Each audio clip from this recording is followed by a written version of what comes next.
সুপ্ৰভাত good morning ৰাতিপুৱা 6টা বজাৰ মান্না চেনেললৈ আপোনালোক সকলোকে স্বাগতম কৰিছোঁ। আশা কৰোঁ আপোনালোকৰ সকলোৰে ভাল মংগল ঈশ্বৰে মংগলে ৰাখিছে। আহক আমি এইখিনি সময়ত আজি ঈশ্বৰৰ বাক্য আমি চাম আহক। আৰু এইখিনি সময়তে দুজন ব্যক্তিয়ে প্ৰাৰ্থনাৰ অনুৰোধ দিছে। আমি তেখেতলোকৰ কাৰণে প্ৰাৰ্থনা কৰিম। হোমেন গগৈ তেখেতৰ ব্যৱসায়ৰ কাৰণে বিজনেছটোৰ উন্নতিৰ কাৰণে প্ৰাৰ্থনা কৰিবৰ কাৰণে কৈছে। আমি প্ৰাৰ্থনা কৰিম। লগতে টুনটুন বৰা তেখেতৰ যিটো প্ৰমোশ্যন পাবলগীয়া কোৰ্টৰ পৰাও তেখেতক দিয়া হৈছে প্ৰমোশ্যন পাবৰ কাৰণে, কিন্তু তেখেতৰ কামটো হোৱা নাই। কিহত বাধা হৈ আছে তাক আমি প্ৰাৰ্থনা কৰিম, ঈশ্বৰৰ হাতত অৰ্পণ কৰিম। কৈছে বাক্যত যে ক'ৰ পৰা মোৰ সহায় আহিব, যিজনে আকাশমণ্ডল পৃথিৱী সৃষ্টি কৰিছে সেই ঈশ্বৰ জিহুৱাৰ পৰা মোৰ সহায় আহিব। আহক এইখিনি সময়তে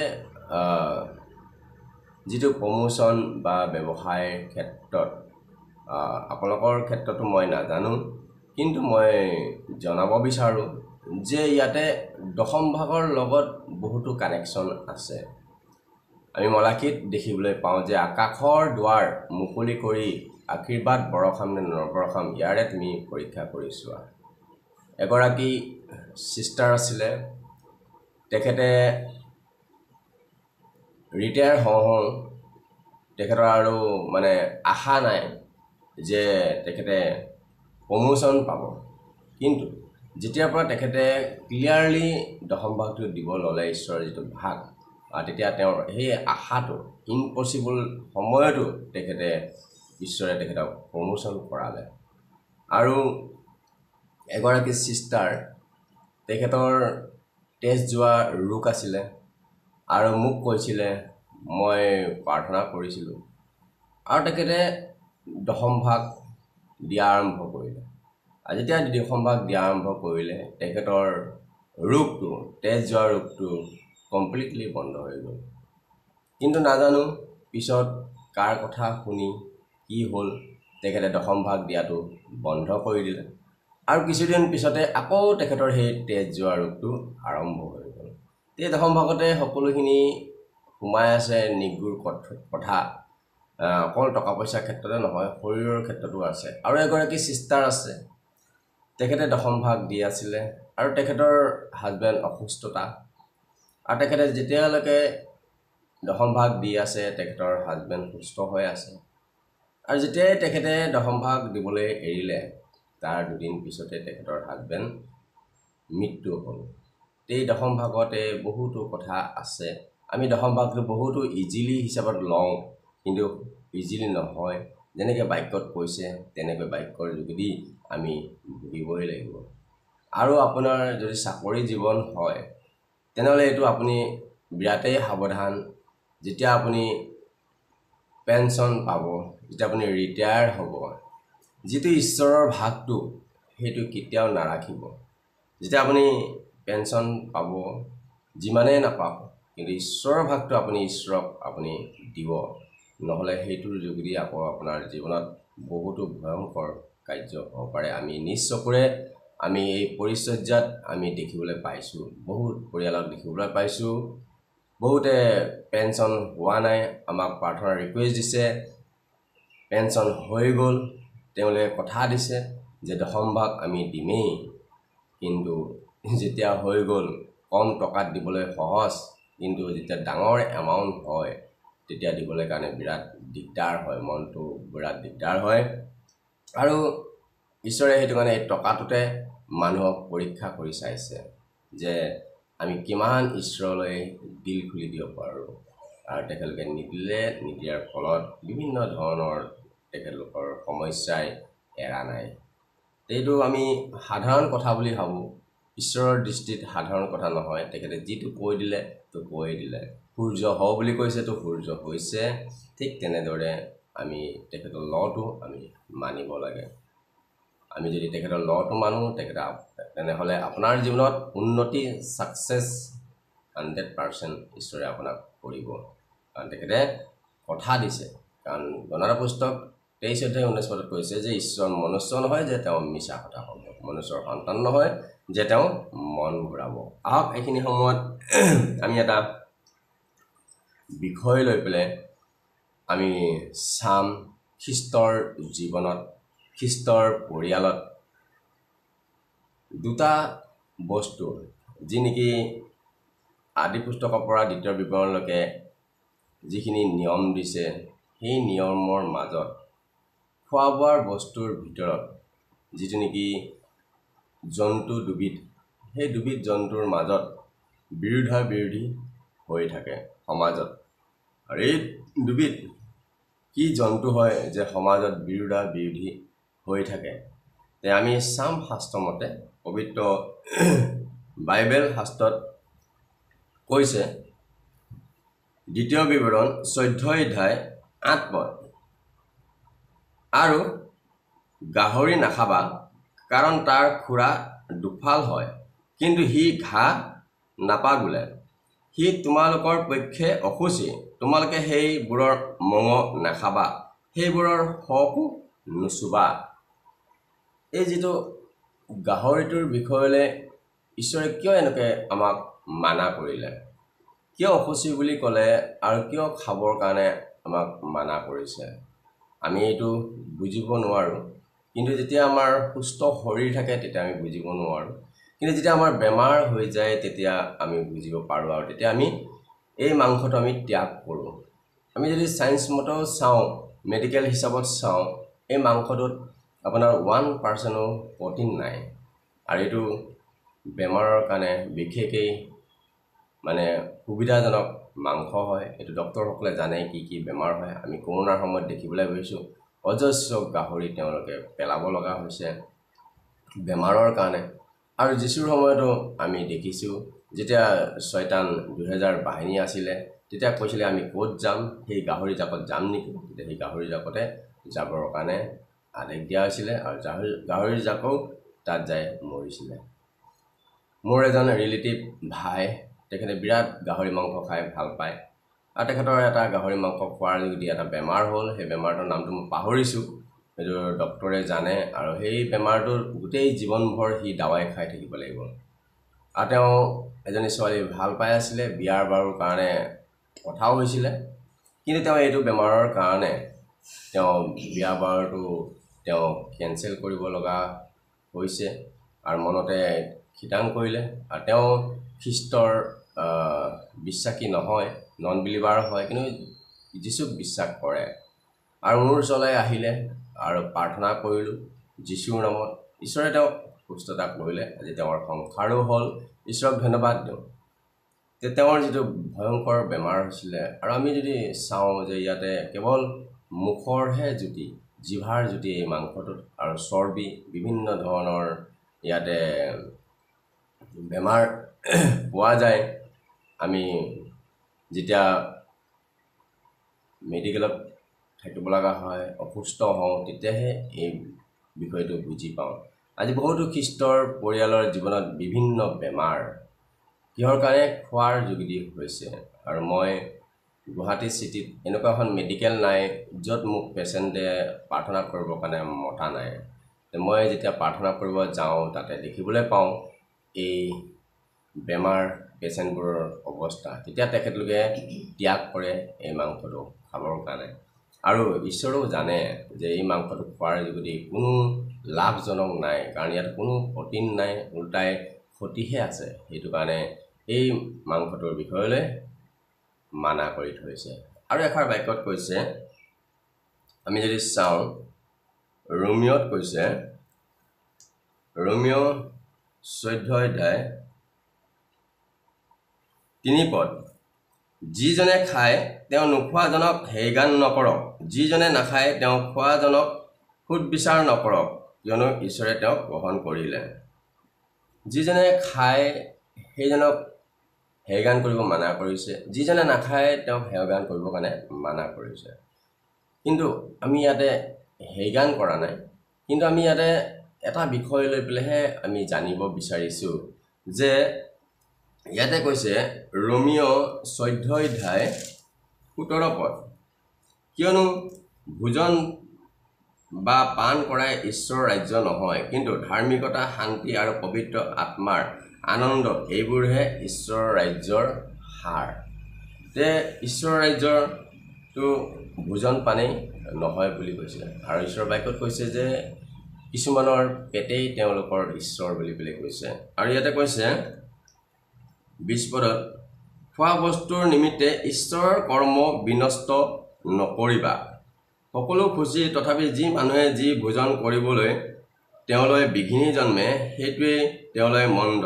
মঙহ খোৱা বা দাসৰক পান কৰা বা আন যি কাৰ্যৰ দ্বাৰাই তোমাৰ ভাইৰাৰ উজুতি খাই, তাক নকৰাই ভাল। যিটো নি ইয়াতে কৈছে যে খোৱা বস্তুৰ যোগেদি ঈশ্বৰৰ কৰ্মটো বিনষ্ট নকৰিবা বুলি কৈছে। আজি খ্ৰীষ্টৰ পৰিয়ালত আমাৰ ফেষ্টিভেল এটাই হয়, সেইটো হৈছে বৰদিন। বৰদিনটো আমাৰ ফেষ্টিভেল হয়। আৰু বৰদিনটো কাৰ কাৰণে হয়? এইটো খ্ৰীষ্টত যিসকল আছে তেওঁলোকৰ কাৰণে নে যিসকল নন বিলিভাৰ তেওঁলোকৰ কাৰণে? তাৰ কাৰণে হয়। আৰু আমি যদি গোটেই বাইবেলখন উলট পালট কৰি চাওঁ, তে এই বৰদিনটো পাতিবলৈ ক'তো লিখা নাই। কোনো এজনে উলিয়াই দিয়ে দেখাব নোৱাৰিব যে বৰদিন পাতিবৰ কাৰণে আমাক কৈছে। কিন্তু আমি বৰদিনটো পাতোঁ কিহৰ কাৰণে? যেন আমাৰ বংশ পৰিয়ালে যেন জানে যীশুৰ জন্মৰ কথাটো, যেন জানে, সোঁৱৰণ কৰে। আৰু সেইটো দিনটো এটা আনন্দৰ দিন হয়, যিহেতু ত্ৰাণকৰ্তা এই পৃথিৱীত জন্মিছিলে আৰু সকলো মানৱ জাতিৰ কাৰণে জন্মিছিল। আৰু মেইন আমাৰ উদ্দেশ্যটো থাকে কি? যে সেইদিনা সুবাৰ্তাটো প্ৰচাৰ হোৱা, যিসকলে যীশুক নাজানে তেওঁলোকে উদ্ধাৰকৰ্তাৰ বিষয়ে জনাটো, আৰু খোৱা বোৱাৰ বস্তুৰ যোগেদি বিঘিনি নজন্মক বুলি পেলাই যিহেতু বাক্যত কৈছে। তো বিঘিনি মানে কেনেকুৱা? কিছুমান আছে যি নেকি আপোনাৰ লোক আছে যি নেকি এই মাংসটো তেওঁলোকৰ কাৰণে বিৰোধ। আৰু এই মাংসটো যদি আমি সিদিনা বনাইছোঁ, তেনেহ'লে আমি সেই আত্মাটো আহাত আমি বাধা দিয়া হৈছে। এটা আত্মা আমি বাধা দিয়া মানে আমি এটা আত্মা হেৰাই দিয়া হয়। আৰু মোক বহুতে এইটো প্ৰশ্ন কৰে যে আপোনালোকতো খ্ৰীষ্টিয়ান হয়, খ্ৰীষ্টান হ'লেতো গৰু গাহৰি সকলোৱে খায়। আৰু মই এদিন মোৰ এজন লগৰ এজনক মাতিছিলোঁ বৰদিনৰ দিনা যে আহিব আপুনি বৰদিনত। আৰু তেখেতে কৈছে নহয়, মই যাব নোৱাৰোঁ, কাৰণ আপোনালোকৰ তাত খ্ৰীষ্টমাছৰ দিনা গাহৰি বনায়। তে এনেকুৱা কিছুমান কথা যি নেকি খোৱা বোৱাৰ বস্তু দি আমি এটা আত্মা হেৰাই দিয়া হয়। বৰদিনৰ দিনা তেখেতে নাহিলে। আৰু মোৰ তেতিয়া মনত প্ৰশ্ন হৈছে যে খোৱা বোৱাটোৱেই আমাৰ কাৰণে মেইন নহয়, কাৰণ কিয় সিদিনা আমাৰ কাৰণে সেইটো বৰদিন নহয়। বৰদিনটো হৈছে যিসকলে খ্ৰীষ্টক নাজানে তেখেতলোকৰ কাৰণেহে হয়, আৰু তেখেতলোকক সুবাৰ্তা দিবৰ কাৰণেহে হয়। আমি সেইদিনা আমি এটা আত্মা বচাবৰ কাৰণেহে আমাৰ উদ্দেশ্য থাকে পাপৰ পৰা। আৰু এটা গীত আছে যে যামনো নে মই সুদা হাতেৰে। আমি যেতিয়া স্বৰ্গ যাম, আমি ঈশ্বৰলৈ কি লৈ যাম? ঈশ্বৰে আমাৰ পৰা কি বিচাৰিছে? ঈশ্বৰে আপোনাৰ পৰা বিচাৰিছে গাগৰি। আপুনি কেইটা আত্মা আপুনি বচাইছে? আৰু ইয়াতে কৈছে মথিত কৈছে, আমি যদি চাওঁ, আমি চাম এটা শাস্ত্ৰ অনুসাৰে মথি 6 অধ্যায় 33 পদ, কিন্তু তোমালোকে প্ৰথমে তেওঁৰ ৰাজ্য আৰু ধাৰ্মিকতা বিচৰা, তাতে এই সকলোবোৰ তোমালোকক দিয়া হ'ব। প্ৰথমে তেওঁৰ ৰাজ্য, আমাক প্ৰথমে তেওঁৰ ৰাজ্য বিচাৰিব দিছে। আৰু ৰাজ্য কেনেকৈ আমাৰ হ'ব? ঈশ্বৰৰ ৰাজ্য আমাৰ কেনেকৈ বৃদ্ধি হ'ব? যিদিনা আমাৰ সুবাৰ্তাটোৰ কাৰ্য হয়, সিদিনাই যদি আমাৰ খোৱা বোৱাৰ যোগেদি যদি বিঘিনি জন্মে মোৰ ভাইৰ, তেনেহ'লে তাক নকৰাই ভাল বুলি কৈছে বাক্য। মই আপোনাক পঢ়ি শুনোৱালোঁ ৰোমীয় শাস্ত্ৰত যে ঈশ্বৰৰ কাৰ্যটো খোৱা বোৱাৰ কাৰণে বিনষ্ট নকৰিবা বুলি কৈছে। কিছু লোকে কিছু বিধ নাখায়, নোখোৱাৰ ফলত তেওঁলোক বিঘিনি হয়। আৰু সমাজৰ ক্ষেত্ৰত যেতিয়া ৰাজহুৱা অনুষ্ঠান পতা হয়, তেতিয়া মোৰ মতেৰে যে সকলো ৰাইজে খাব পৰা কৰিহে অনুষ্ঠানটো কৰাটো আমাৰ ভাল কাৰণ কিয় কৈছে যে প্ৰথমে ঈশ্বৰৰ ৰাজ্য হ'ব কেনেকৈ আৰু এষাৰ ইয়াত কথা কৈছে যে আমি যদি চাওঁ যিচয়া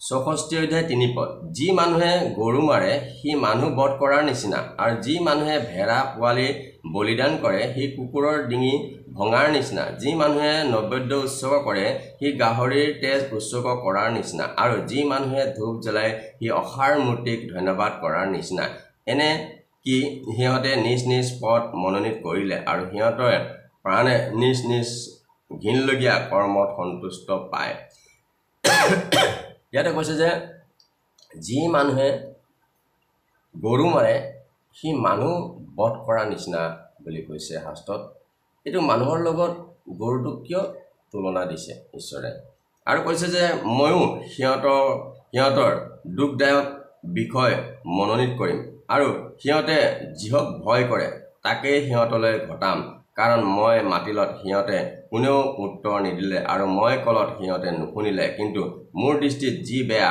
তাকেই সিহঁতে কৰিলে আৰু যিহত মই সন্তুষ্ট নাই তাকেই সিহঁতে মনোনীত কৰিলে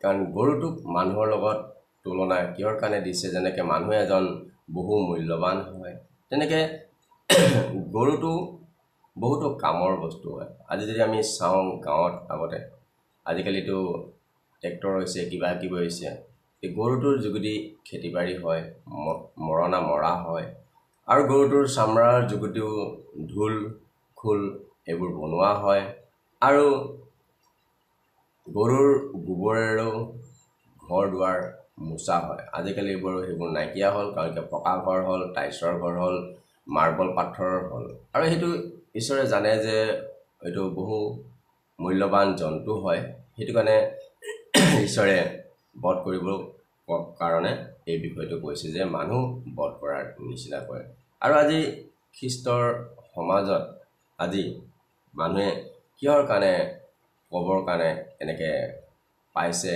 যে খ্ৰীষ্টানসকলে গৰু গাহৰি সকলো খায় আৰু আজি ময়ো মোৰ লাইফতো বহুতো শুনিব পাইছোঁ মোকো বহুতে ঠাট্টা নিন্দা কৰিছে খ্ৰীষ্টমাছত তেওঁলোকক মাতিলে বৰদিনত মাতিলে তেওঁলোকে আহিব নিবিচাৰে কাৰণ কিয় দুইবিধ বনাই বুলি তেখেতলোকে কয় আৰু তেখেতলোকৰ এইটো ভাৱনা আৰু সেইটো কাৰণে আমি এনেকুৱা এটা কাৰ্য কৰিব লাগে যেন আমাৰ ভাইৰ বিঘিনি যেন নজন্মে কাৰণ আমি এটা আত্মা হেৰাই দিয়া মতে যদি হেৰাই দিছোঁ যি স্কেল 3 অধ্যায় 17 পদৰ পৰা কৈ থৈছে যে মই তাৰ ৰত্নপদৰ প্ৰতিশোধ মই তোমাৰ হাতৰ পৰা ল'ম বুলি কৈছে এইটো ভয়ংকৰ কথা কৈ থৈ দিছে আৰু সেইটো কাৰণে কৈছে যে খোৱা বোৱা ঈশ্বৰ ৰাজ্য নহয় আৰু খোৱা বোৱাৰ যোগেদিয়ে ঈশ্বৰৰ ৰাজ্য বিনষ্ট নকৰিবা বুলি ৰোমিয়ত স্পষ্টকৈ কৈ থৈছে তেনেকৈ শাস্ত্ৰত কৈছে কোনোবাই খায় তেওঁক খাব দিয়া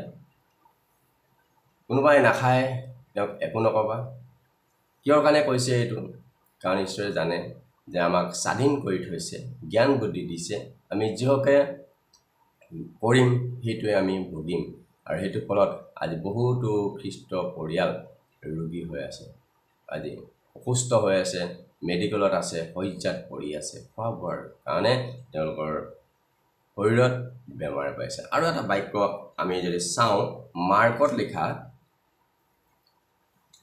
লিখা 7 অধ্যায় 5 পদ এই গোটেইখিনি পঢ়িলে পাব তে বহুত আমাৰ খ্ৰীষ্টীয় পৰিয়াল আছে এই বাক্যটো সহজে লয় আৰু এই বাক্যটো কিহৰ কাৰণে কৈছিলে আমি এটা পদ পঢ়িম 5 পদটো তেতিয়া ফৰিচী আৰু অধ্যাপক সকলে তেওঁক সুধিলে তোমাৰ শিষ্যবিলাকে বৃদ্ধসকলৰ পুৰুষে চলি অহা বৃদ্ধিৰ দৰে আচৰণ নকৰি অসুচি হাতেৰে কিয় ভোজন কৰে যেতিয়া যীশুৰ শিষ্যসকলে খোৱা বোৱা আসনত বহিলে তেতিয়া ফৰিচীসকলে চাই আছিলে আৰু তেতিয়া যীশুক প্ৰশ্ন কৰিছিলে তোমাৰ শিষ্যসকলে হাত ভৰি নোধোৱা কৰি কিয় অসুচি হাতেৰে খাব কাৰণে বিচাৰে আৰু তেতিয়া যীশুৱে তেওঁলোকক দৃষ্টান্ত দিছিলে যে খোৱাৰ যোগেদি মুখেৰে সোমোৱাৰ যোগেদি কোনো বস্তু অসুচি নহয় সকলো খুচি হয় আৰু সেয়া পেটলৈ যায় আৰু শৌচৰ যোগেদি বাহিৰলৈ হৈ যায় ইয়াতে হাত নোধোৱাৰ বিষয়টোলৈহে কথাটো কোৱা হৈছিলে কিন্তু এইটোকে আমাৰ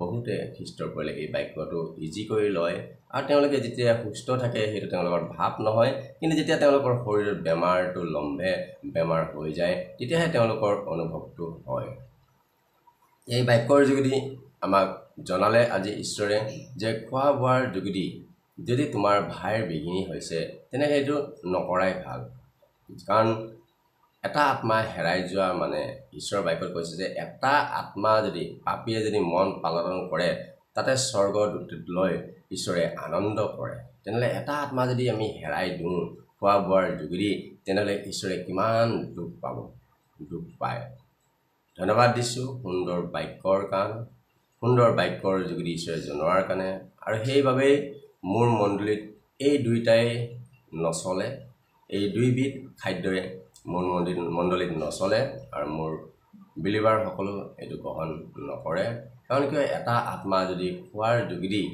যদি বাধা হয় তেনে তাক নোখোৱাই ভাল এইটো নকৰাই ভাল প্ৰেইজ দ্য লৰ্ড সুন্দৰ বাক্য ঈশ্বৰে জনোৱাৰ বাবে ধন্যবাদ দিছোঁ কৰ্তা আৰু শুনোতাৰ মাজত আশীৰ্বাদ থাকক এই চেনেলটো যিমানে ফেচবুকৰ যোগেদি চাই আছে আপোনালোকে ফ'ল' কৰিব কমেণ্টত আপোনালোকে আপোনালোকৰ প্ৰাৰ্থনাৰ বিষয় থাকিলে জনাব পাৰিব যদি ইউটিউব যোগেদি চাইছে আপোনালোকে ছাবস্ক্ৰাইব কৰিব আৰু কমেণ্টত প্ৰাৰ্থনাৰ বিষয়ে জনাব পাৰিব আমি আপোনালোকৰ কাৰণে প্ৰাৰ্থনা কৰিম আৰু তেতিয়া আপোনালোকে নিতৌ মান্না আপোনালোকে পাই থাকিব আহক আমি এইখিনি সময়ত আমি প্ৰাৰ্থনালৈ যাম আৰু মই এইখিনি সময় পালকৰ হাতত সমৰ্পণ কৰিছোঁ গুড মৰ্নিং সকলোকে ত্ৰাণকৰ্তা প্ৰভু যীশু খ্ৰীষ্টৰ নামত খ্ৰীষ্টপ্ৰেমৰ নমস্কাৰ মই যাচিছোঁ আহক আমি ডাইৰেক্টলি প্ৰাৰ্থনালৈ আগবাঢ়িম দুটা প্ৰেয়াৰ ৰিকুৱেষ্ট আছে এটা হ'ল হোমেন গগৈ তেওঁ যি বিজনেছ কৰি আছে নাজানো কি বিষয় লৈ পেলাই বিজনেছ কৰিছে ঈশ্বৰে তেওঁক আশীৰ্বাদ কৰক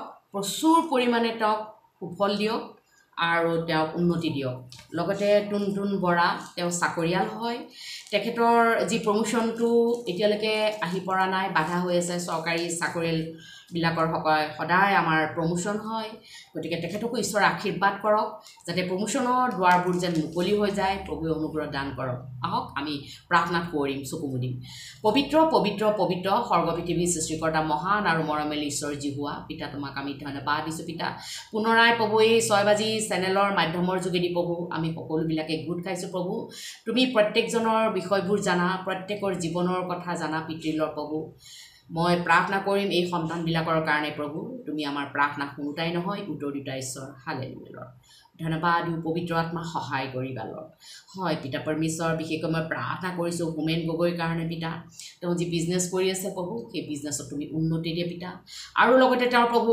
আশীৰ্বাদ কৰা প্ৰভু চমৎকাৰ কৰা তেওঁৰ জীৱনত আৰু তেওঁলোকৰ যেন উন্নতি দিনে দিনে হৈ যায় লৰ্ড প্ৰভু আৰু তেওঁৰ হাতে কৰা কাৰ্যত শাৰীৰিকভাৱে মানসিকভাৱে প্ৰভু চাৰিওফালৰ পৰা তুমি তেওঁক উন্নতিৰ দিশত আগবঢ়াবা লৰ্ড বিশেষকৈ মই প্ৰাৰ্থনা কৰিছোঁ পিতা যি টুনটুন বৰা তেওঁ বিশেষকৈ চৰকাৰী চাকৰিয়াল হয় প্ৰভু তেওঁ যিটো প্ৰমোশ্যন হ'বলগীয়া আছে এই প্ৰমোশ্যনটো এতিয়ালৈকে প্ৰভু হেল্ড আপ হৈ আছে প্ৰভু যাতে ঈশ্বৰে সেই হেল্ডআপটো যেন খুলি দিয়ে তেওঁ প্ৰমোশ্যনৰ বাটবোৰ মুকলি কৰে মই বিশ্বাস কৰোঁ প্ৰভু অতি সোনকালে প্ৰভু এই প্ৰাৰ্থনাৰ দ্বাৰাই যেন প্ৰভু তেওঁৰ জীৱনত তুমি চমৎকাৰ কৰা পিতা লৰ্ড যিমান সন্তানবিলাক আহিছে তেওঁলোকৰ জীৱনত তুমি আশীৰ্বাদ কৰা ৰোগসজ্জাত যিবিলাক আছে প্ৰভু তেওঁলোকক সুস্থতা দান কৰা প্ৰভু তেওঁলোকে প্ৰভু যিবিলাকে মানসিক ৰোগত ভুগি আছে মানসিক ৰোগৰ পৰা তেওঁলোকক মুক্তি কৰা পিতা পৰমেশ্বৰ আৰু যিবিলাকৰ জীৱনৰ প্ৰভু নানা ধৰণৰ সমস্যাবিলাকে দেখা দিছে পিতা in the mighty name of Jesus demonic পাৱাৰবিলাকক মই যীশু খ্ৰীষ্টৰ নামত খেদিছোঁ চাইতানটো ইয়াতে প্ৰত্যেকজন পৰিয়ালৰ পৰা ওলাই যাটোৰ কোনো অধিকাৰ নাই সকলো ক্ষেত্ৰতে বাধা বিঘিনি অনা আত্মাবিলাকক কোনো কাৰ্যত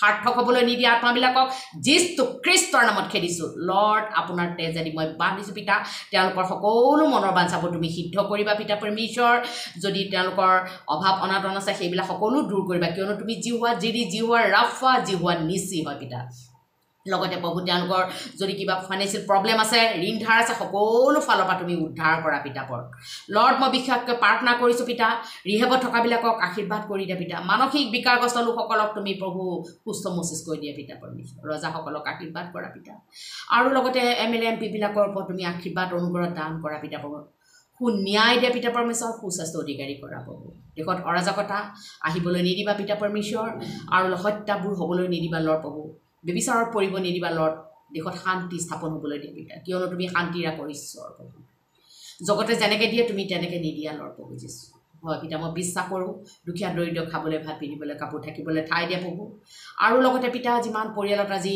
নিজৰ পৰিয়াল আত্মকুটুম্ব হেৰাই গ'ল প্ৰভু তেওঁলোকক তুমি শান্তি সান্তনা দিয়া পিতা লগতে পিতা মই প্ৰাৰ্থনা কৰিছোঁ স্বামী স্ত্ৰীবিলাকৰ মাজত মিলন হ'বলৈ দিয়া পিতা পৰমেশ্বৰ যিবিলাকৰ মাজত এৰা এৰি হ'বলৈ গৈছে পিতা যিবিলাকে প্ৰভু আজি কোৰ্ট কেছ মোকৰ্দমাত আছে প্ৰভু সেই কেছ মোকৰ্দমাৰ পৰা উদ্ধাৰ কৰা পিতা পৰমেশ্বৰ মই নাজানো কাৰ দুখ কাৰ প্ৰভু নিৰ্দোষ পিতৃ লগতে পিতা মই প্ৰাৰ্থনা কৰিছোঁ পিতা পৰমেশ্বৰ লগতে জেলত থকাবিলাকক আজাদ দি দিয়া পিতা পৰমেশ্বৰ লগতে প্ৰভু নংপোষকবিলাকক আশীৰ্বাদ কৰিবা অনাথ আশ্ৰমবিলাকত আশীৰ্বাদ কৰিবা বৃদ্ধাশ্ৰমবিলাকত আশীৰ্বাদ কৰিবা পিতা পৰমেশ্বৰ খেতিয়কবিলাকক আশীৰ্বাদ কৰা প্ৰভু যিমানবিলাকে সৰু সুৰা ডাঙৰ ব্যৱসায় কৰি আছে চৰকাৰী বেচৰকাৰী চাকৰিবিলাকৰ ওপৰত আশীৰ্বাদ কৰিবা যিবিলাকে প্ৰভু নিজৰ ঠাই এৰি গৈ আত্মীয় কুটুম্ব এৰি গৈ দূৰ দূৰ দেশত গৈ তেওঁলোকে প্ৰভু জীৱিকা অৰ্জন কৰি আছে তেওঁলোকৰ ওপৰত তুমি আশীৰ্বাদ প্ৰটেকশ্যন দিয়া পিতা পৰমেশ্বৰ যিবিলাকে প্ৰভু গাড়ী মটৰ ৰেল উৰাজাহাজ চলাই এক্সিডেণ্ট দুৰ্ঘটনাৰ পৰা বচাবা পিতা পৰমেশ্বৰ যিবিলাকে যাত্ৰাপথত আছে তুমি তেওঁলোকৰ ওপৰত সংগী হোৱা পিতা লৰ্ড দাম্পত্য জীৱনত আশীৰ্বাদ কৰিবা পিতা ধন্যবাদ দিওঁ পিতা পৰমেশ্বৰ প্ৰভু তুমি মোৰ প্ৰাৰ্থনা শুনাৰ কাৰণে পিতৃ লৰ্ড প্ৰভু এই সকলোবোৰ যাচনা মই তোমাৰ চৰণত ৰাখিছোঁ পিতৃ লৰ্ড আশীৰ্বাদ কৰা ধন্যবাদেৰে প্ৰাৰ্থনা ত্ৰাণকৰ্তা প্ৰভু যীশুৰ নামত মই খুজিছোঁ amen praise the lord praise the lord praise the lord ধন্যবাদ দিছোঁ আপোনালোকৰ বহুমূলীয় সময়খিনি ৰাতিপুৱা ঈশ্বৰৰ মান্না চেনেলক দিয়াৰ বাবে আপোনালোকৰ পৰিয়ালক আপোনাক ঈশ্বৰে আশীৰ্বাদ কৰক আজি দিনটো আপোনালোকৰ মংগল হওক শুভকামনা কৰিলোঁ হাতত লোৱা কামখিনি ঈশ্বৰে সিদ্ধ কৰক আজিলৈ এৰিছোঁ অহাকালি আকৌ ৰাতিপুৱা 6টা বজাত আমি লগ হ'ম আজিলৈ